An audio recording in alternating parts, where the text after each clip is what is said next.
It's been a hectic day, yet a very exciting day here in the United Kingdom. From 6 a.m. this morning, Kenya started trickling down at 45 Portland Place, the Kenyan High Commission, waiting to start their voting exercise for the first time in the diaspora. So, those who've coming from far and wide had to coordinate themselves to make sure that they actually arrive at the voting center. Those who come from Reading had actually got a bus to bring them to the voting center. That is how big the excitement was in the United Kingdom. And the voting has happened very well. We've been there the whole day. We've watched and listened to what the diasporas are saying. But the more important thing is, right now, is the counting of the vote. As the end of the day comes, we are at the Dutch House, the one place we've been from 2013. We came here with Kenyans, we listened, we waited, and the emotions went very high. At 2017 again, right here at the Dutch House, where we call it the Kenyan home. We come here, we waited, we listened, and now everybody is watching to see who is going to be the next president in Kenya, knowing that even though it's such a little trickle that the Kenyans in the diaspora has made us say. So as we wait, as we hear, as we listen, let us know that the diaspora has voted for the first time. And this has really excited them. And we know that their voice, even from tomorrow and the day after, will be very loud, knowing that their vote count into what will be going on in Kenya in the coming years. I'm so happy to see all Kenyans here voting today. In a peaceful way. In a peaceful way. We love one another. We love peace in Kenya. Please, Kenyans, peace, peace. We want a beautiful president. To help us, beautiful country. We are from very, very beautiful country. It's the best country in Africa, by the way. So we're so proud of Kenya, and we want peace. Please, guys, Amani, Jamani, Amani. Yeah. I'm really, really happy to see so many Kenyans came out to vote, and that shows the unity. So what I beg with our fellow Kenyans back home, can we all be united like the people in diaspora? Yes. Because all we need is peace and unity. Peace and unity. And once we have peace, our country will prosper. It's already beautiful. Kenya is already beautiful. We're so proud of Kenya. We can see how nice we are the best in Kenya. In Africa. We're the best. In Africa. Beautiful country. What would you like for any incoming government? Because we've been here in the diaspora, many of us. What would you like for any incoming government? I want change. What change? Be a little bit clearer. To care about old people, to care about hospital, to care about the children to go to school.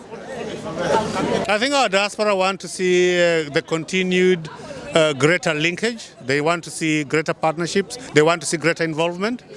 So the diaspora has always said that it wants its voice heard in decision making. It wants to be not just to be talked about in terms of remittances, but to be talked about as actual partners in nation building.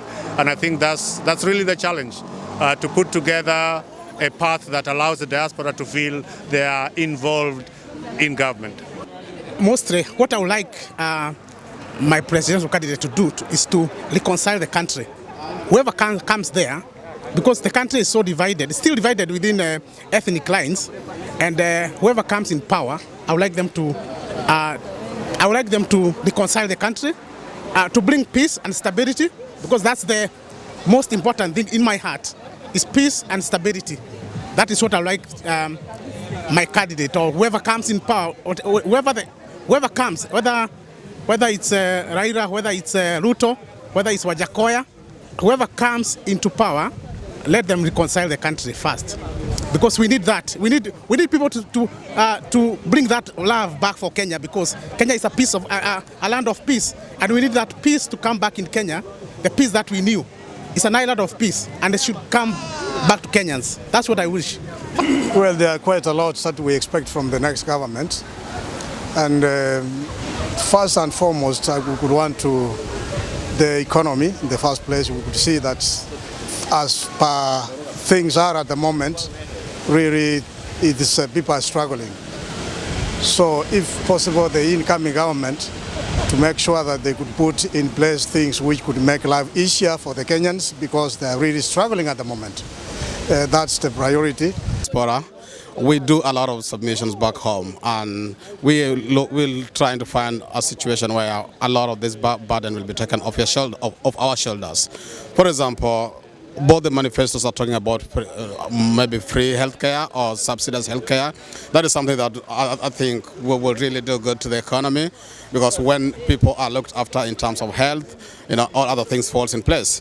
So we're looking at a situation where we will have like a society where people are well looked after in terms of health, a society where there is money going around the economy, a society where our agricultural produce are kind of sold locally and also outside the Kenya, and perhaps a society where integrity issues are taken seriously.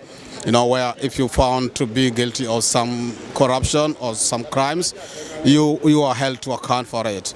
And it doesn't matter how long it takes, but it would be good to be held to account ASAP so things can move faster. First and foremost, I think it's good to see the diasporans vote. I think that's historical. We want to thank the Kenya government for enabling this to happen through their system IEBC. And more importantly, in what I see is that Kenyans now can participate in building the nation in a big way, because our votes is our voice. And therefore, we can make contributions towards the incoming government.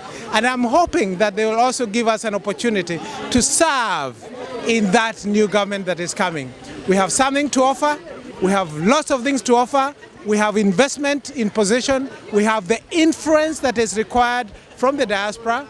And more importantly, I'd say, in terms of the things that we can change, because one reason we came to the UK and diaspora is to learn how the British, how the Americans, how the people in Australia and other places do their things, how the European do their things. And then when we have learned these things, we go and implement in Kenya.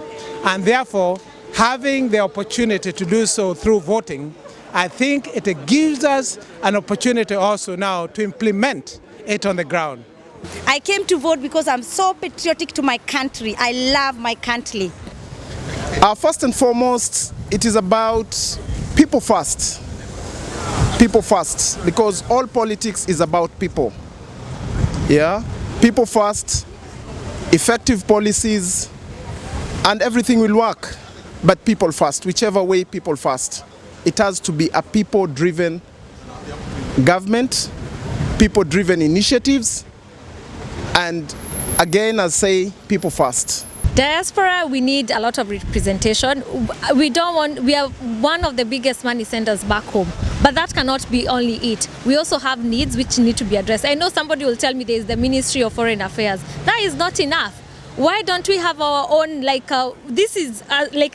understand this is one polling station on its own. This polling station can have an MCA, it can have a women rep, it can have, a governor. Why are we not getting that? Or even if we don't get to vote for our own, why don't we nominate? The next government should one of the nominations, either MP, women rep, senator. You better nominate somebody from the diaspora who knows our struggles, who knows our needs, and who understands that we are not just money senders. We are not just a cash cow. We have more than that. We have knowledge. We have a lot of wisdom. We have a lot of expertise. That's why we came here. We didn't come here for honey and milk. We came here to work, we came here to study, so we have a lot of knowledge you can take back home, but you'll only see that if you give us a chance. What can the incoming government do for you as a diasporian? For me, personally, as a diasporan, I would like the government to have more recognition for diasporans, because at the moment, we are treated like cash cows, doing all the social welfare things that the government should be doing.